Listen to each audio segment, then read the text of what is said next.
La Suprema Corte de Justicia de la Nación se ha extralimitado, confundiendo la jerarquía de la Constitución por la jerarquía de la instancia, afirmó la ministra Lenia Batres Guadarrama durante la ceremonia en la cual se le dio la bienvenida como integrante de este máximo tribunal.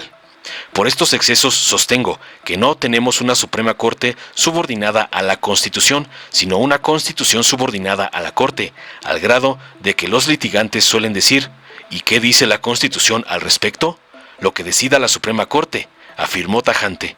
Explicó que en los últimos años la Suprema Corte ha establecido en la práctica una supremacía de la jurisprudencia, como la Corte interpreta las leyes, por sobre la Constitución, lo cual es indebido, pues, sostuvo, la jurisprudencia no goza de las características de generalidad que sí tienen las leyes. La Suprema Corte no puede seguir tomando decisiones anticonstitucionales, amparada en que sus decisiones son inatacables. Es cierto que los juicios deben tener una instancia de cierre, pero eso no quiere decir que los acuerdos generales que dicta la Suprema Corte o su jurisprudencia puedan estar por arriba de la Constitución o de las leyes mexicanas. Por eso hablamos de excesos. Una cosa es que la Suprema Corte y el Consejo de la Judicatura tengan facultades reglamentarias para facilitar, vía acuerdos generales, la impartición de justicia, y algo muy distinto es que esos acuerdos generales sean la ley suprema de la Unión, señaló. Entre los asistentes a esta ceremonia estaba la familia de la nueva ministra, entre ellos el jefe del gobierno capitalino, Martí Batres, la diputada Valentina Batres, los secretarios del Bienestar, Ariadna Montiel, Economía, Raquel Buenrostro, Desarrollo Agrario, Territorial y Urbano, Román Meyer Falcón, de Energía, Miguel Ángel Maciel Torres, la consejera jurídica del Ejecutivo Federal, María Estela Ríos González, y la fiscal de la Ciudad de México, Ernestina Godoy Ramos. Lenia Batres afirmó que es producto de la educación pública, de la formación política y social de su familia y entorno. Quien crea que puede ridiculizarme por provenir de este pueblo mexicano no sabe la fuerza y la grandeza que me está atribuyendo. La recibo con dignidad, ministra del pueblo. Es una misión enorme que acepto con honor y con la responsabilidad que merece, concluyó contundente. Veamos enseguida cómo la nueva ministra del pueblo, Lenia Batres, despedaza a la Suprema Corte, restregándole que se ha extralimitado con exceso al confundir su jerarquía. Muy buenos días a todas y a todos, magistradas y magistrados de la Sala Superior del Tribunal Electoral del Poder Judicial de la Federación, Mónica Aralí Soto Fregoso, Felipe de la Mata Pizaña, Felipe Alfredo Fuentes Barrera, Yanín Otálora Malasis, consejeras y consejeros de la Judicatura Federal, Celia Maya García, Alejandro Sergio González Bernabé, Sergio Javier Molina Martínez, Bernardo Batis Vázquez, Lilia Mónica López Benítez. Ministras y ministros, Norma Lucía Piña Hernández, Luis María Aguilar Morales, Jorge Mario Pardo Rebolledo, Alfredo Gutiérrez Ortiz Mena, Alberto Pérez Dayán, Javier Lainez Potisek, Yasmín Esquivel Moza y Loreta Ortiz Alf.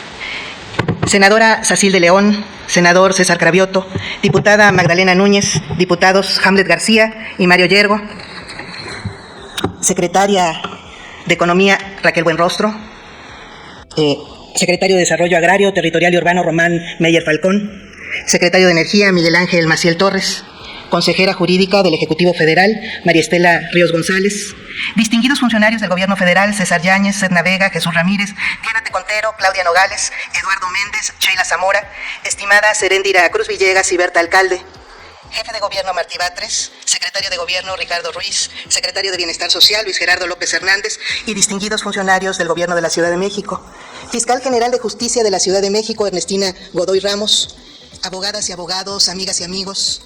A cada una y a cada uno de ustedes agradezco infinitamente su presencia. Agradezco especialmente a mi papá, Cuauhtémoc, a mis hermanos, Viernica, Martí, Valentina y Toñita, Kid, Dani y Rodrigo, a mi hijo Emiliano y a mi sobrina Erandi. En las últimas décadas hemos visto con enorme esperanza el cambio de paradigma constitucional en el mundo y en México, sobre todo a partir de la reforma de 2011. Los derechos humanos, su ejecutabilidad y justiciabilidad se encuentran ahora en el centro de nuestro derecho constitucional. En otros tiempos se sabía que el reconocimiento constitucional de derechos no iba necesariamente unido a su garantía e incluso tuvimos leyes que abiertamente los contravenían. Ahora nuestra Constitución prevé que es deber de las autoridades mexicanas promover, respetar, proteger y garantizar todos los derechos humanos conforme a los principios de universalidad, independencia, indivisibilidad y progresividad, así como prevenir y sancionar, además de reparar sus violaciones. Esta Corte ha emitido criterios importantes para garantizar la no discriminación por razones de origen étnico, color, idioma, religión y opinión política, entre otras, así como para hacer posible el ejercicio del libre desarrollo de la personalidad, de nuestro derecho a fundar una familia y a su diversidad, el derecho a la propiedad, a la libertad de pensamiento, de conciencia y de religión, a la libertad de opinión y expresión, a la libertad de reunión y de asociación y a participar en el gobierno por medio de nuestros representantes. Sin embargo, existen derechos poco desarrollados, tanto legislativa como instrumental y jurisdiccionalmente. Esos derechos corresponden básicamente a dos ámbitos: el de la igualdad y la justicia social y el de la seguridad ciudadana y las garantías penales. El derecho al trabajo, a la seguridad social y al descanso, el derecho a la salud y a la atención médica, a la educación, a la cultura y a la ciencia, a la vivienda, a la alimentación y al vestido, a gozar de un medio ambiente sano, son derechos que requieren también de un bloque de constitucionalidad que coadyuve a su promoción, respeto, protección y garantía. Son millones de mexicanas y mexicanos los que aún se hallan lejos del ejercicio de la dignidad personal que les puede proporcionar el acceso a estos derechos sociales.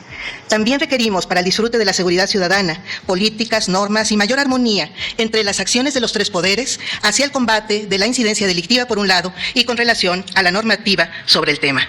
Me refiero a toda aquella que regula los instrumentos y los órganos del Estado, como a los derechos que identificamos como garantías penales, presunción de inocencia, derecho a recibir sentencia y a contar con tribunales independientes e imparciales ante los que se pueda acudir fácilmente para obtener una justicia pronta y expedita.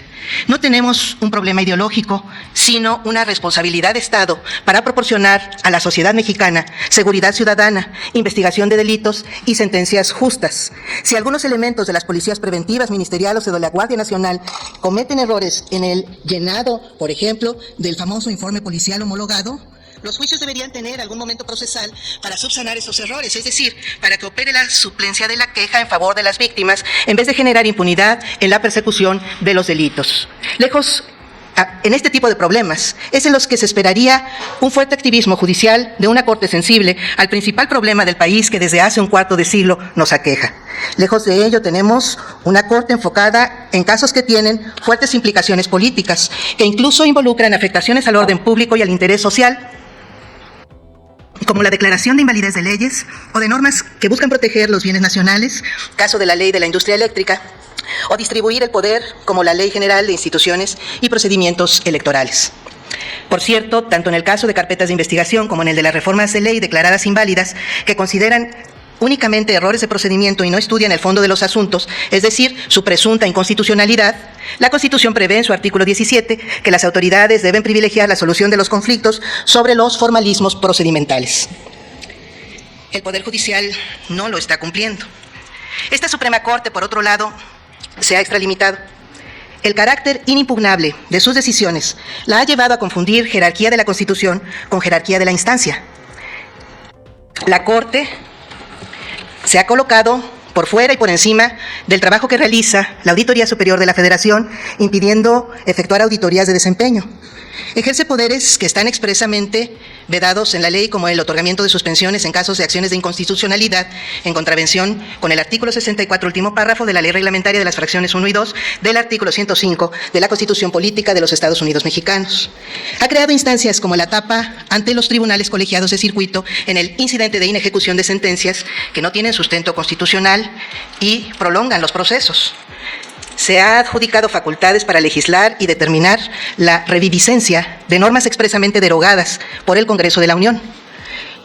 Hans Kelsen calificó a los tribunales constitucionales como legisladores negativos, pero la Suprema Corte ha asumido una función de legislador positivo, pues define normas que prevalecerán posteriormente a una declaración de inconstitucionalidad invadiendo la esfera del poder legislativo que fue electo democráticamente.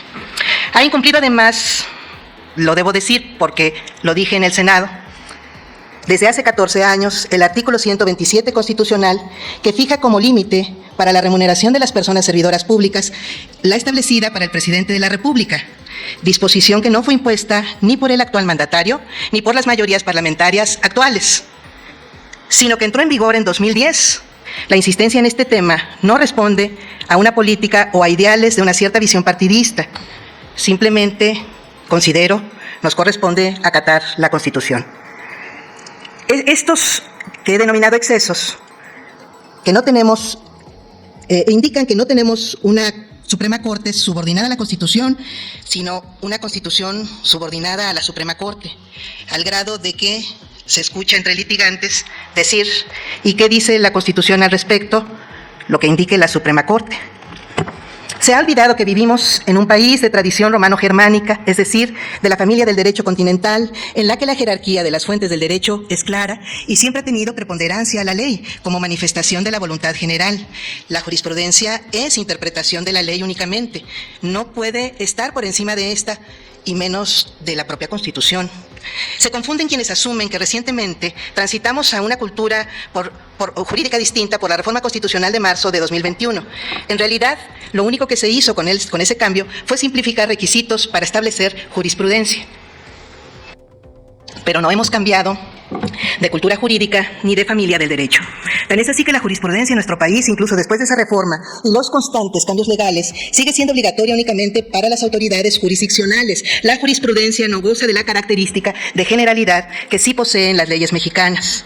La Suprema Corte no puede seguir tomando decisiones anticonstitucionales amparada en que sus decisiones son inatacables. Es cierto que los juicios deben tener una instancia de cierre, pero eso no quiere decir que los acuerdos generales o las jurisprudencias que dicta la Suprema Corte puedan estar por encima de la Constitución o de las leyes mexicanas. Por eso me he atrevido a hablar de excesos. Una cosa es que la Suprema Corte y el Consejo de la Judicatura tengan facultades reglamentarias para facilitar vía acuerdos generales la impartición de justicia, y algo muy distinto es que esos acuerdos tengan validez general y se conviertan o funcionen como ley suprema de la Unión. Podrían decir que la Suprema Corte sí es el órgano supremo en el país porque puede anular leyes por mayoría calificada, pero se equivocan, porque si actuara como verdadero tribunal constitucional, no prevalecería la Suprema Corte, sino la Constitución.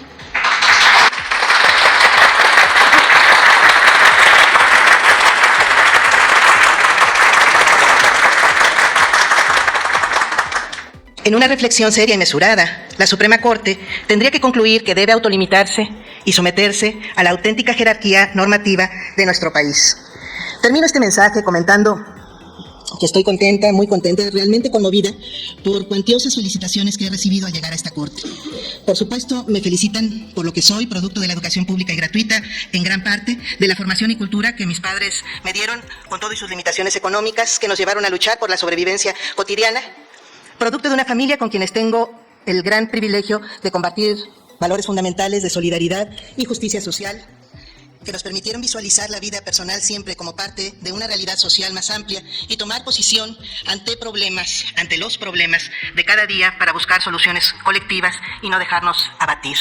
Me debo, por supuesto, a todas aquellas personas que amo, que he amado, sobre todo a mis padres Cuauhtémoc y Rosario, a mis hermanas Vietnica, Valentina y Olinamir, a mi hermano Martí, a mi hijo Emiliano, y a los parientes políticos cercanos como Toñita, con esa extraordinaria fuerza de voluntad que la ha hecho forjarse como maestra en derechos humanos. Pero soy producto también de esta época, de nuestra época, que exige a las mujeres perseguir y defender la equidad de género, que nos compromete a tomar en serio la igualdad y la universalidad de los derechos humanos, que está determinada a construir una democracia real en la que puedan desarrollarse las personas indígenas y afromexicanas con discapacidad de la comunidad LGBTTIQ+, quienes viven en la pobreza, que obliga a las personas servidoras públicas a responder con respeto y lealtad a la nación y a nuestro pueblo y a no abusar del poder.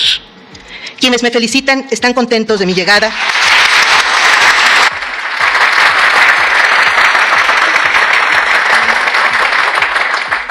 Por esas razones, pero también porque ven varias reivindicaciones en esta Suprema Corte.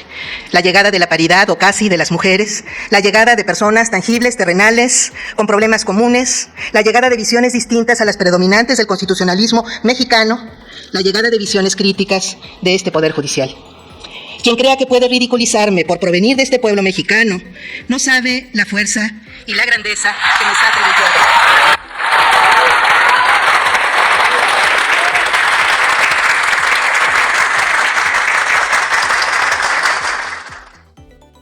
Fuerza y grandeza que recibo con esa dignidad. Ministra del Pueblo, me han dicho, y es un enorme halago, una misión grande que acepto con honor y con la responsabilidad que merece. Los sabios constituyentes de 1917 nos dieron lecciones que duran hasta nuestros días. Heriberto Jara decía que no se concibe la libertad política cuando la libertad económica no está asegurada, tanto individual como colectivamente. Tanto refiriéndose a personas como refiriéndose a pueblos, como refiriéndose a entidades en lo general. Esa libertad económica de la que hablaba Heriberto Jara sigue siendo el gran pendiente de la justicia mexicana. Trabajemos hacia allá.